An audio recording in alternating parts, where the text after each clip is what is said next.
like Carter's awful experience with chemo and the history of coffee, which marks the beginning of their friendship. Later at night, Thomas brings Edward fine food from an expensive restaurant, and he happily eats it while ignoring Carter's warning against doing so on the same day he started chemo. Just as he predicts, Edward ends up throwing it all out in the toilet. Days pass and Edward learns to deal with how weak his body feels because of chemo. One afternoon, after Carter is visited by one of his sons, the two of them get to talk about family. Carter has 3 kids he adores, but things are a bit tense with his wife right now because she feels he isn't taking enough care of himself.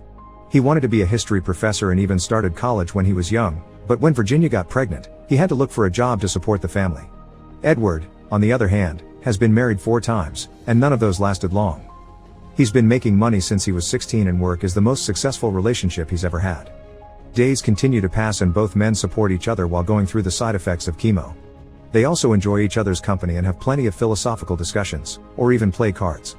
One evening, while Carter is writing down something that he won't tell Edward about, the doctor comes by and tells Edward that he only has 6 months left to live. The news upset him, but instead of talking about it, he orders the doctor to look at Carter's file too since he's been waiting for too long. The doctor does so and Carter tries to comfort Edward, but Edward only turns away to sink into his thoughts. Carter narrates about how 96% of people prefer not to know their exact day of death, while he considers himself part of the 4% who do. Parallel to this, the doctor tells him that he also has a year to live at most, and now he thinks the opposite, terrified for that knowledge. He crumples the bucket list and throws it away. Both doomed men share glances, thinking only of playing cards to pass the time. The following morning, after Thomas checks on Edward and is told to handle his boss's death as if it was his own, Edward finds Carter's bucket list on the floor and teases him for being extremely mundane and including simple things like laugh until I cry and see something majestic, which Carter wants it to be the Himalayas.